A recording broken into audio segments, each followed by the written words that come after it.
Investigations into the fate of the lost colony of Roanoke have continued over the centuries, but no one has been able to come up with a satisfactory answer to their fate. In November 1937, a man from California named Lewis E. Hammond discovered a stone next to the Chowan River with an inscription on its surface believed to be a message from Eleanor White Dare, the daughter of John White, leaving many to believe its inscription was a clue to the fate of the lost colony. On the top side of the stone it reads, Ananias Dare and Virginia Dare went to heaven, 1591. Any Englishman show this rock to John White, Governor of Virginia. And the underside reads, Father, soon after you go for England, we came here.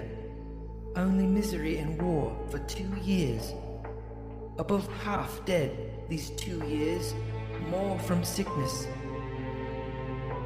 A savage with a message of a ship came to us, but within a small space of time, they became frightened of revenge and all ran away. Soon after, the savages said spirits were angry. Suddenly, they murdered all save 7. My child, and Ananias too, was slain with much misery. Buried all near 4 miles... Was this message a last attempt to leave behind clues for her family to find her? Or the graves of the loved ones that they had lost while waiting for their resupply ship to return? No one knows.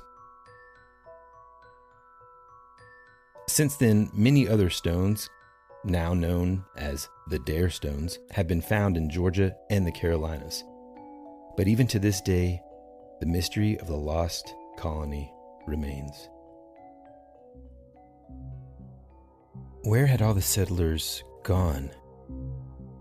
Why were there no clues left behind? Were they ambushed by a native tribe?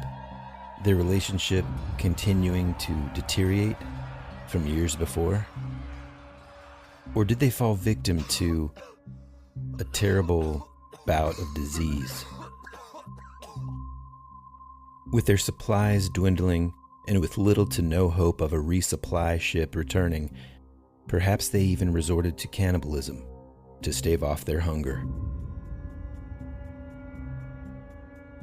Or perhaps a friendly tribe, feeling sorry for the lowered numbers of surviving settlers, took them in as their own. CROATOAN was the name of an island south of Roanoke, now Hatteras Island.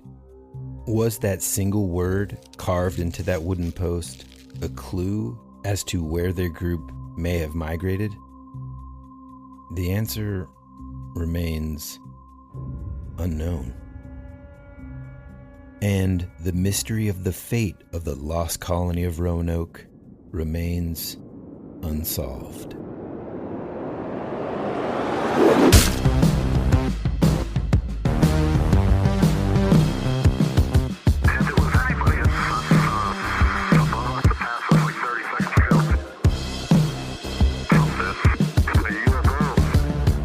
Hey, welcome back, pilgrims and squaws, to your favorite podcast, That Would Be Rad. A podcast that majors in 80s and 90s nostalgia, comic culture, all things paranormal, and minors in retro video games, tabletop RPGs, pre-internet mysteries, and raising our kids to be half as cool as we were back in the 80s. We are your hosts, Woody Brown and Tyler Bence. That was a good That one. was a good one, man. And I gotta say, I love the new addition to the tabletop RPGs because, boy, howdy, are we getting in. I gotta be honest, I think there's a lot of people out there that are like, is this another episode about Dungeons and Dragons? Yeah. And we're not even talking today about our awesome, what is it called, Session Zero we had with the DM over the weekend, man. Yep. So It was cool. I guess we're just going to have to message us and ask us about it. Yep. All right. By the time our listeners are hearing this episode, Thanksgiving would have come and gone. You might still be eating some leftovers, which pro tip here, definitely use some of that leftover turkey, some of that leftover gravy, even maybe a little bit of that stuffing, and use that to make one of the best sandwiches you've ever made in your lifetime. Totally Trust agree. me. I mean, that's probably old news to people, but if you have never tried that before, boy, howdy. Hey, let me ask you a question. Don't like cranberry sauce. There's your answer. Go ahead. I'm just Well, kidding. I do actually. I love the sort of gelatinous fake kind, but the homemade kind is disgusting. You're the worst, man. Homemade is What? the best. The gelatinous, I like the gelatinous stuff too, but it kind of weirds me out a little bit. It's still in the shape of the can. Oh, that's the best. That's not good. Anyway, what I was going to say is, are you a dark meat guy or a white meat guy? So here we go with my controversial statement here. I'm actually not a humongous fan of turkey, man, or ham, really. I mean, in Thanksgiving, my favorite things at Thanksgiving are like all the sides, like green bean casserole, sweet potatoes, with like the marshmallows on there. Anne's Aunt actually has this recipe where it's got like candied yams.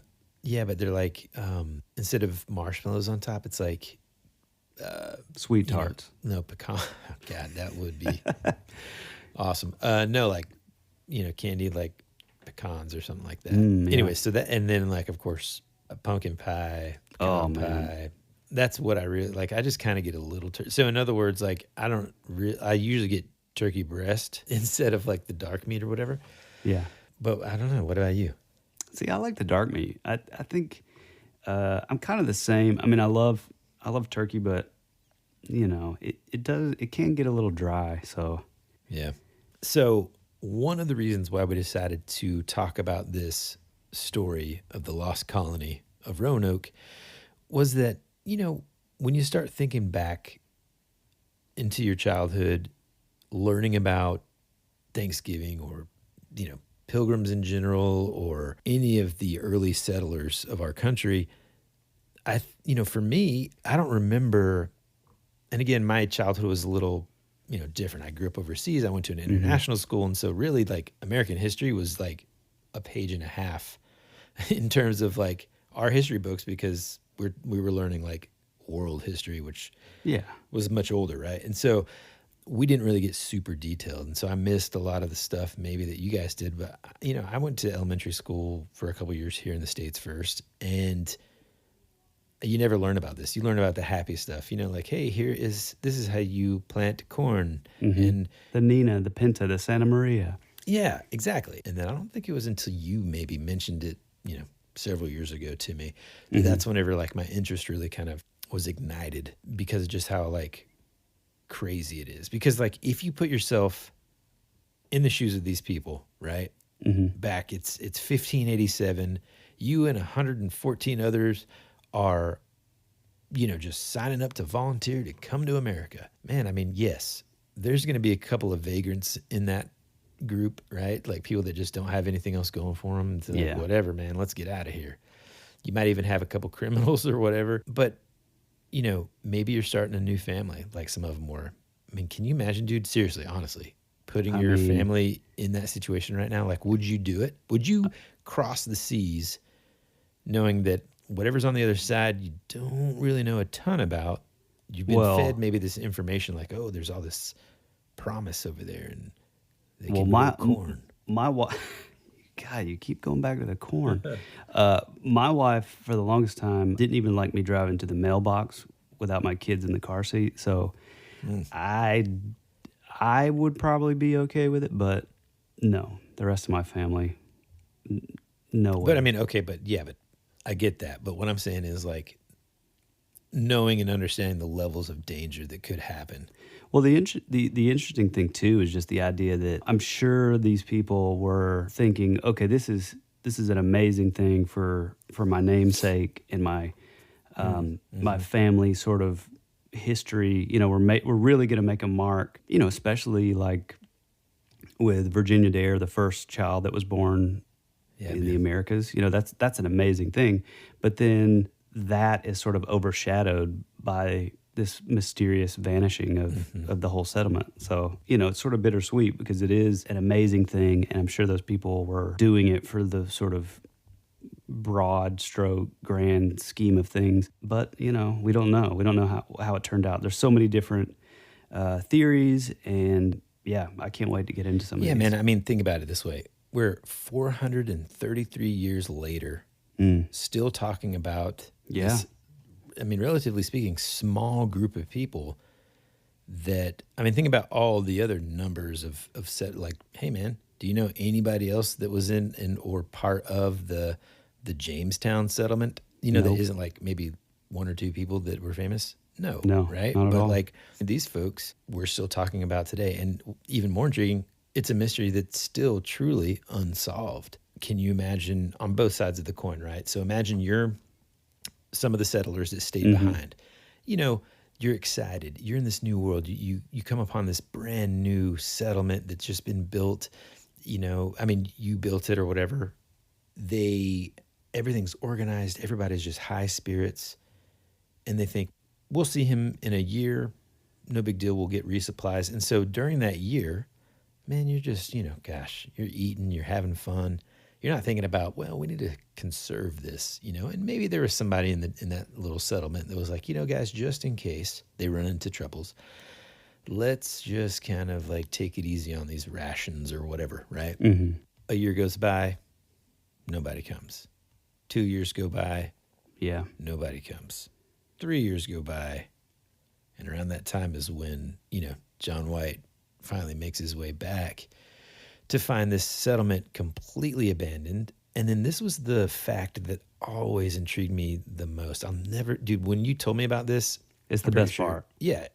CROATOAN. So cool. When you first told me that, like, what is the CROATOAN? I have no idea what that is. What in the world? Why would they leave that? What kind of clue are they leaving behind? Who wrote it? Who carved it?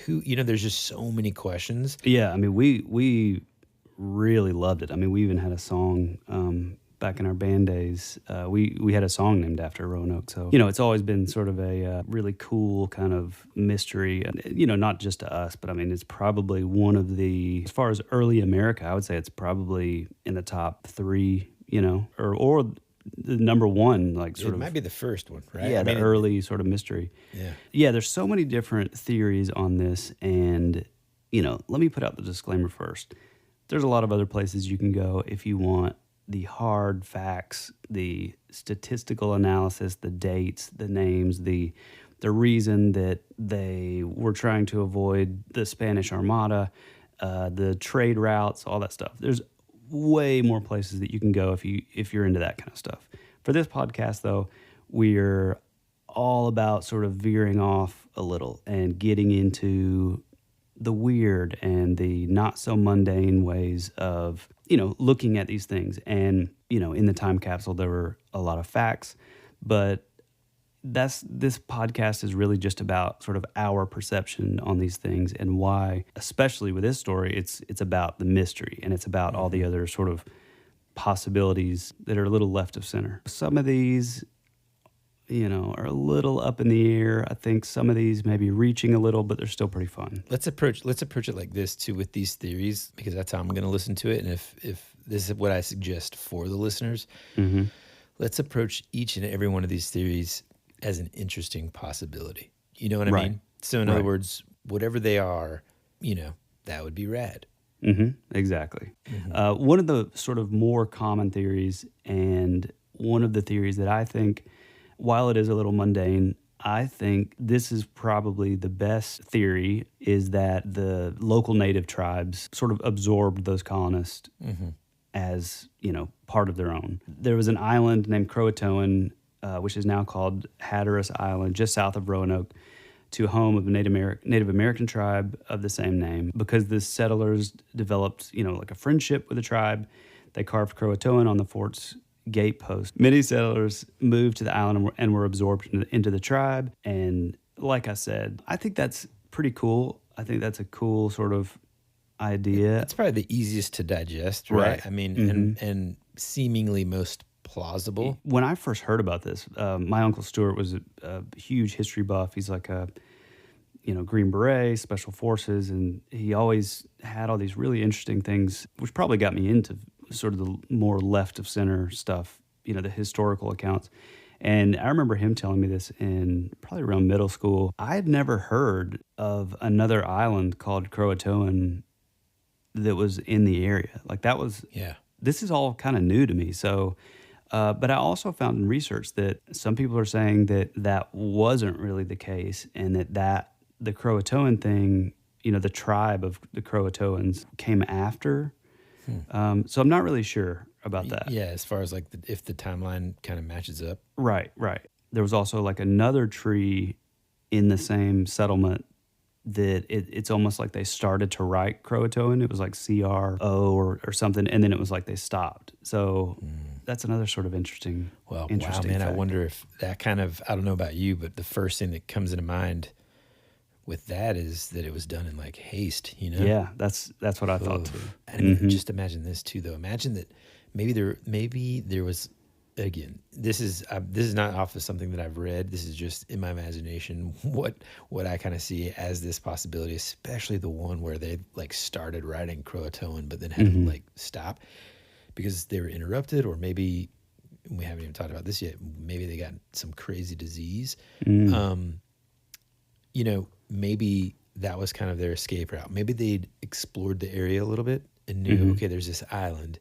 If this other bad tribe comes after us, we're retreating to Croatoan, and then we'll just leave this message here for John White or any Englishman whenever they return. Yeah, I mean, it could be, if you think about it, there's so many sort of options. I mean, just from the Croatoan being written on the tree, I mean, there's so many options. It's like, well, does that mean they fled to the Hatteras Island, or does that mean those were the attackers? Yeah, those were the attackers, and they were kidnapped by those people. And what we learned from the Dare Stones, which we'll get into later, that was the tribe that kidnapped us and took us. One other thing that adds insult to injury: Admiral White, when he came back, it was on Virginia Dare's 3rd birthday when he shows up on the beach, and the settlement's completely vanished. Another theory is that the colonists fell victim to cannibalism, themselves, as things started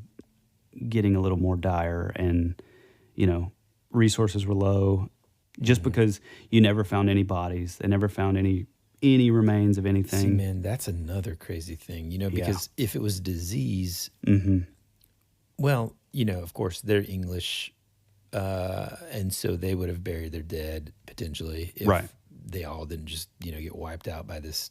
Well, they would have been, Christian, Protestant. So they exactly. So, more than likely there would be marked graves, right, based on their belief system. And then also, I should say, there would be, bodies, that fell to disease. And so it's... there were no human remains, but a lot of the natives, especially in that area, like the Iroquois and like the Wampanoan, they were pretty big into, like, even if their dead would die, they would grind the bones into powder form for, a lot of sort of herbal, like, remedies and salves and that kind of thing. They would use a lot of the body stuff. And, in 1609, the Jamestown colony, there is evidence that links to them resorting to cannibalism. Oh, really? So, yeah, which is, I had never heard that. In Jamestown? Mm-hmm.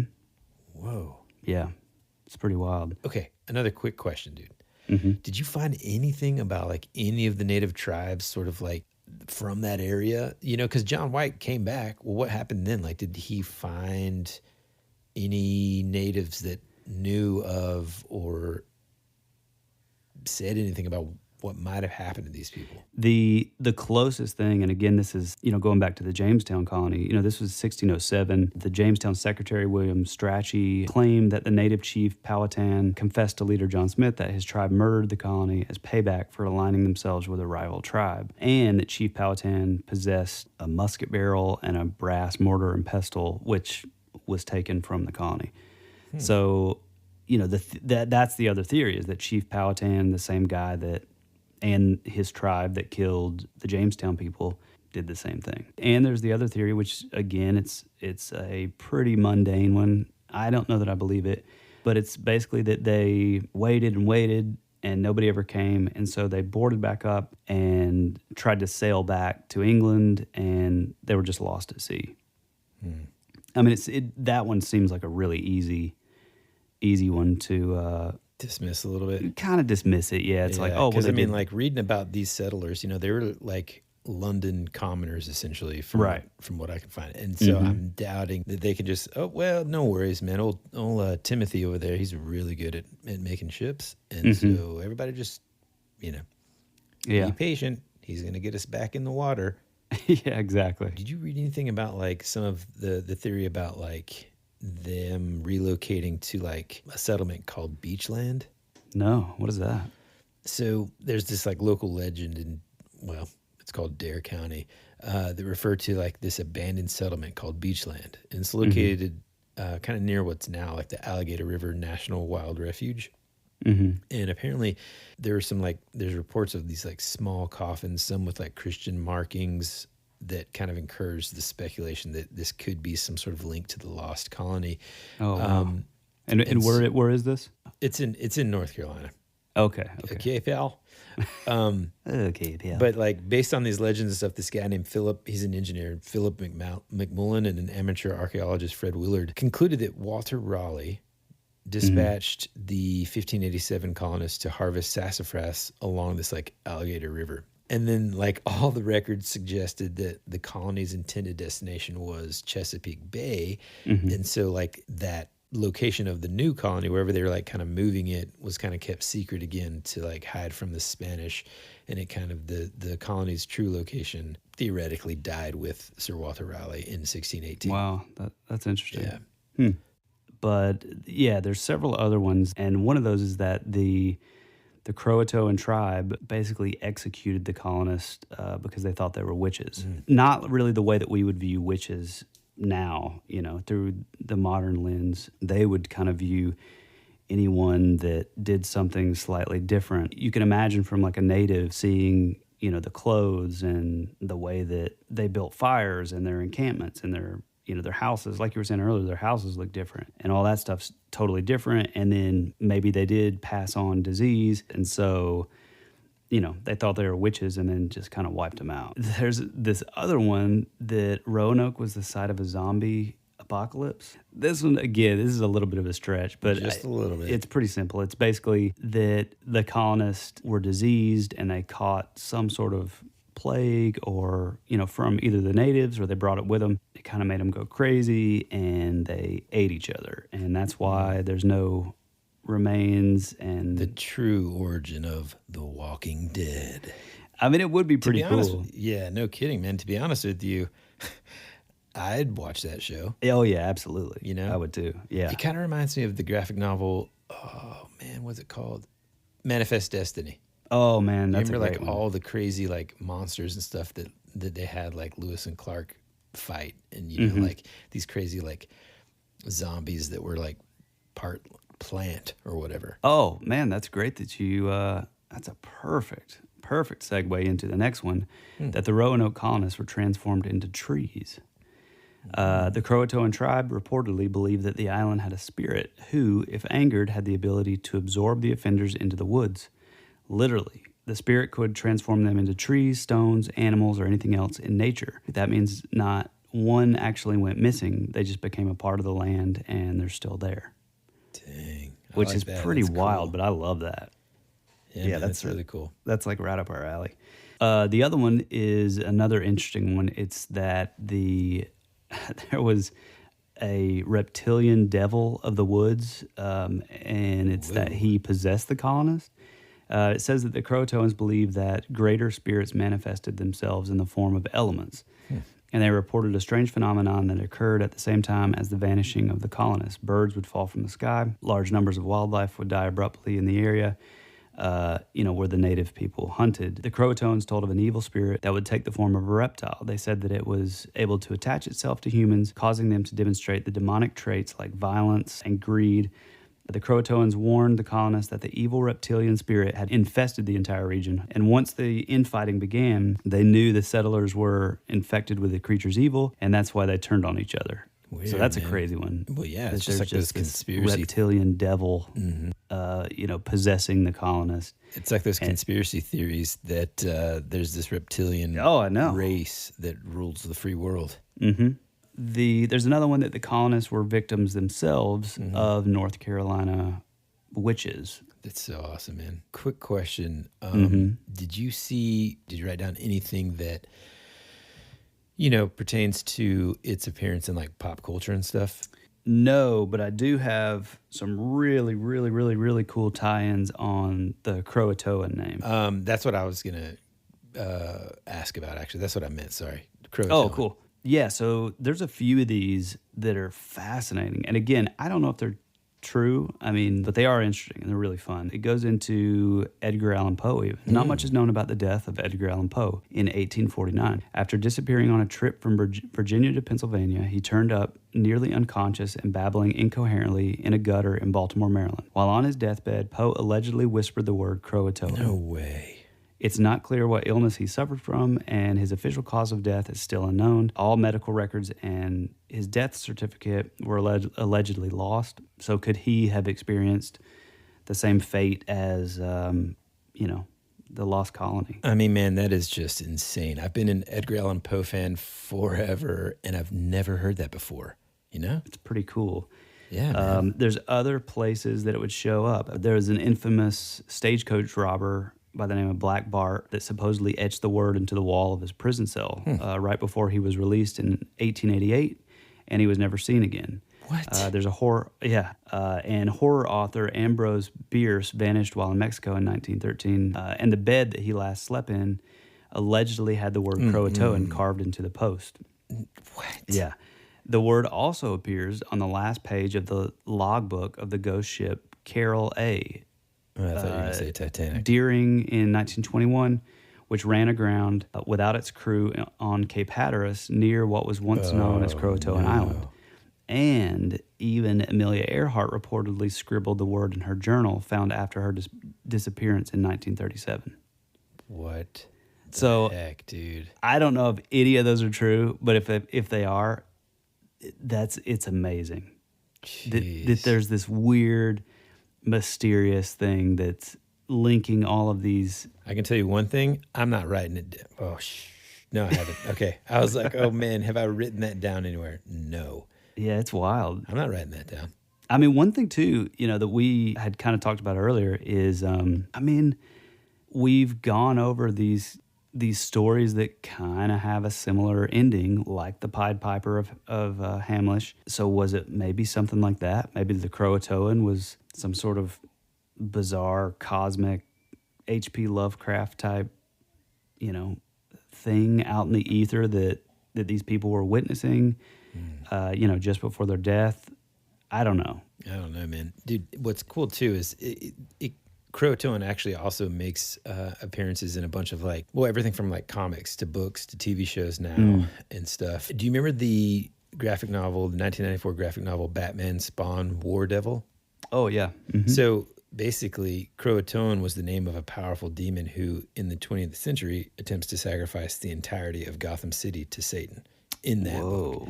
And so that's like a detail that, God knows how long it's been since you've read that book, right? Yeah, like 95 or something. So back then you didn't really think, you're just like, oh, cool, there's a demon. But its name was CROATOAN in there. In 2015, there was a novel called The Last American Vampire. And in that book, the colonists are the victims of a vampire named Crowley.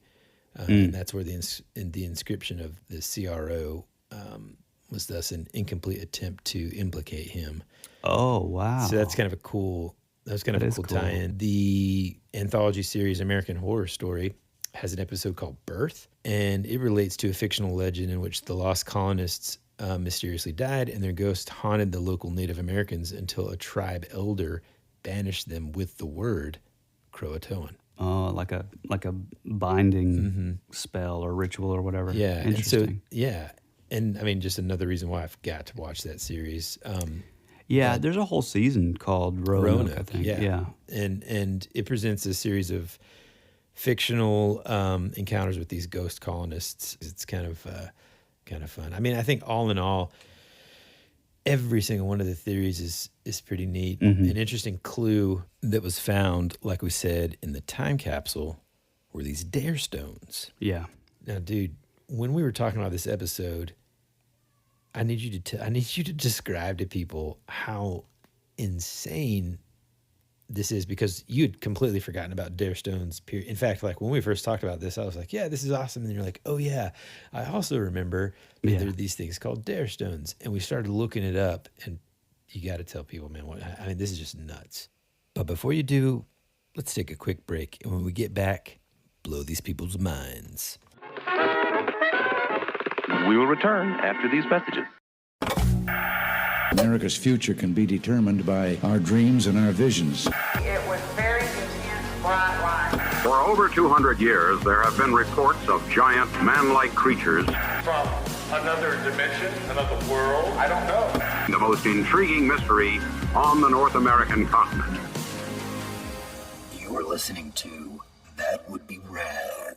So oddly enough, the crazy synchronicity is that all these stones, which I believe are completely linked to Virginia Dare or Eleanor Dare, every single one of these stones are literally housed in Brenau College, which is the same town that Woody lives in. Yeah, Brenau University. And hard stop. No, yeah. Brenau University is only like, no joke, I'd say 3 miles from my house. Yeah, 5 minutes. I mean, I run right by it. It's a beautiful campus. Historically, all female college. But I mean, how fascinating when we kind of like figured that part out. It's like, oh man, we have to go see these, and we tried to arrange to be able to see them before the recording of this episode. Mm-hmm. But with it being, close to Thanksgiving and all this kind of stuff, no response. No success, like avail right now. Yeah. So, but we're going to keep trying, and we will, even if it's just to be able to take our phones and post it on these. But I'm looking at these stones right now, a picture of them, and just imagining myself just kind of like coming across these things, on a hike in the wilderness or something, and just being like, oh my gosh. Yeah. Because again, going back to the very beginning of this, 433 years later, we're still talking about these people with these names. So these folks are infamous in history now.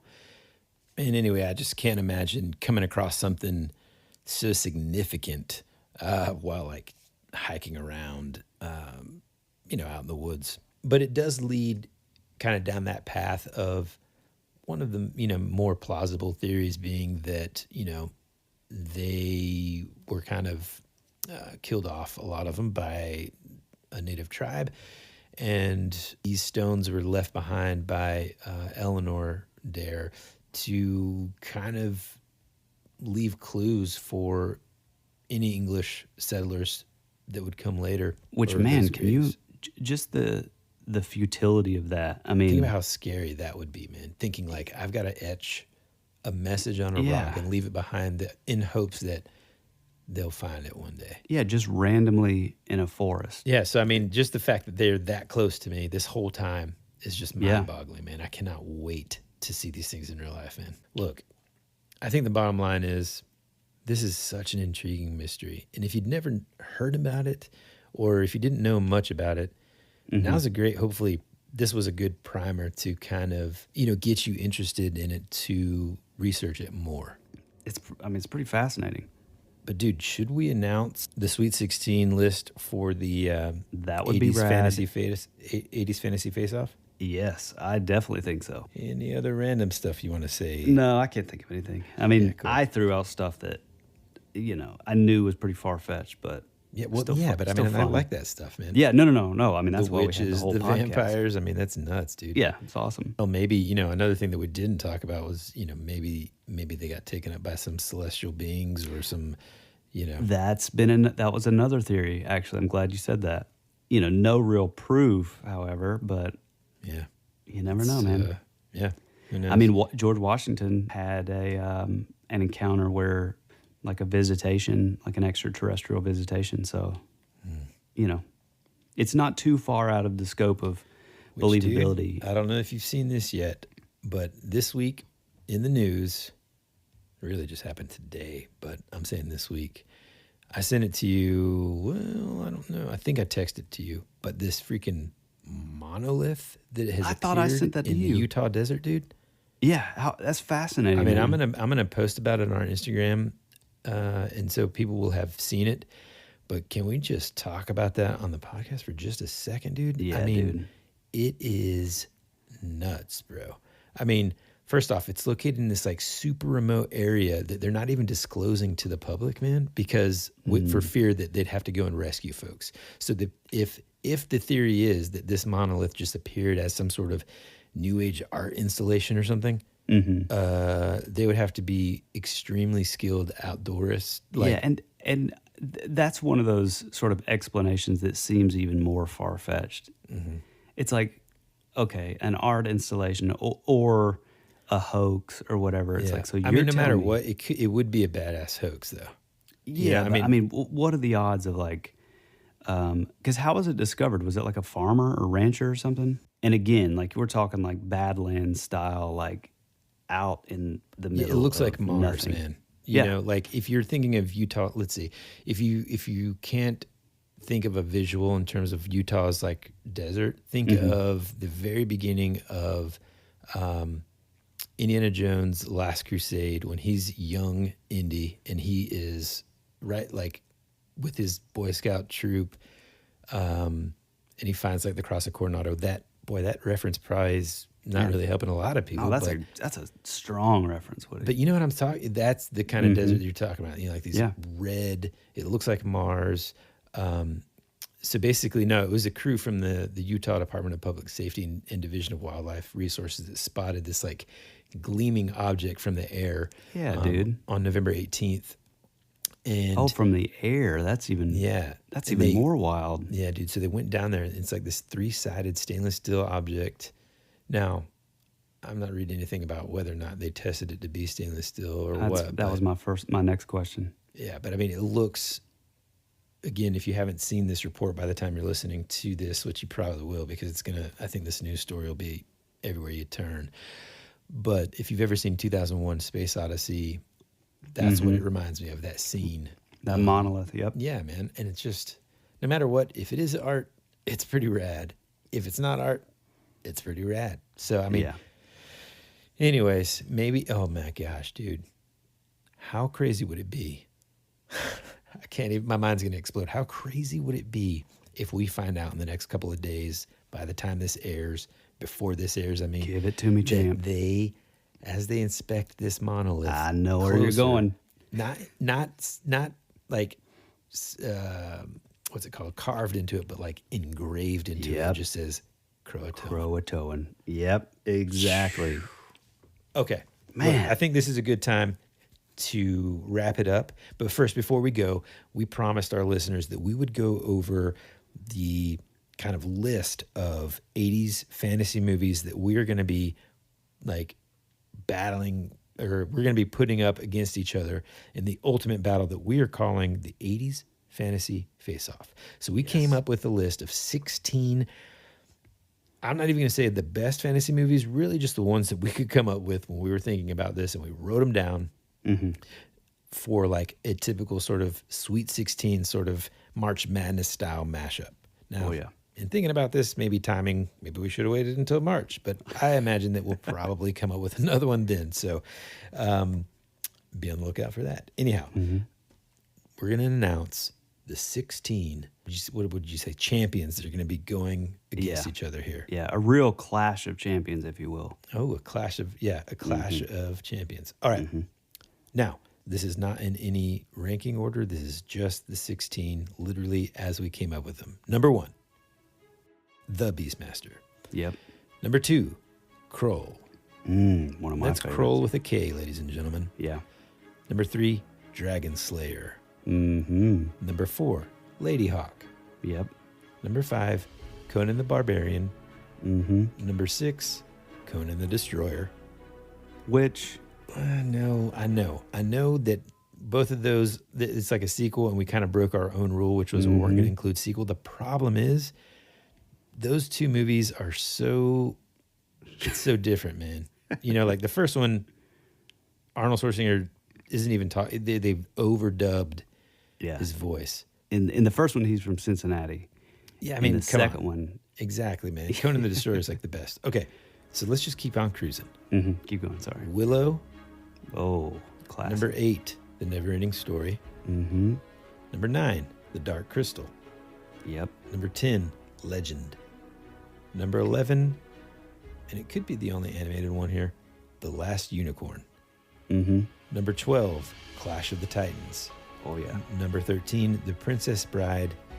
Number 14, Red Sonja.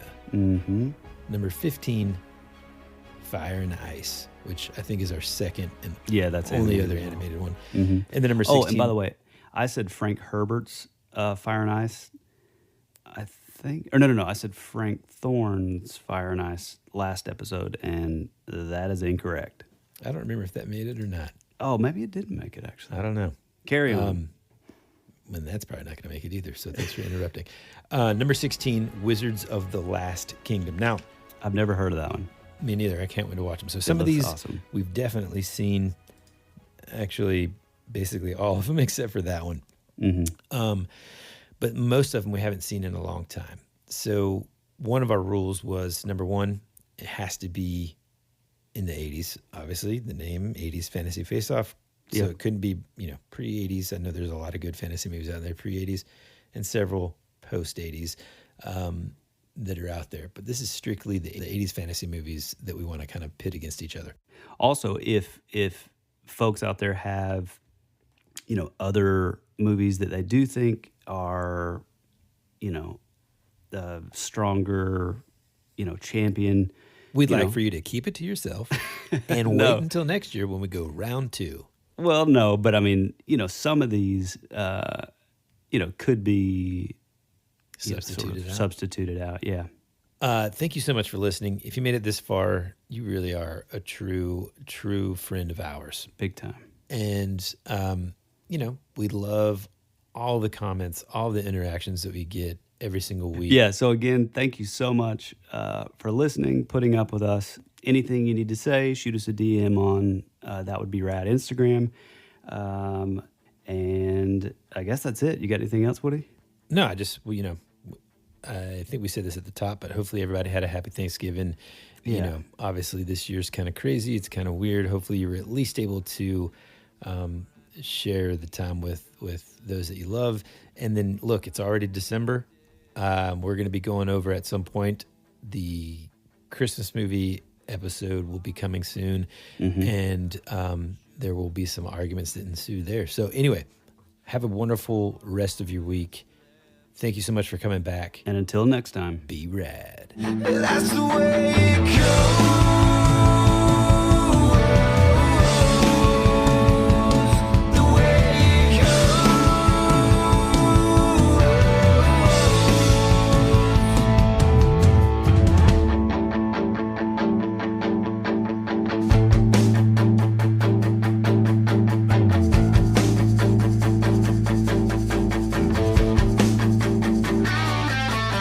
My favorite song on the radio.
clouds in a time where I just needed some sunshine. You were already dead, for you became a ghost. You always said our future would be a parade of flowers, but now all that's left is a single rose. That's the way it goes.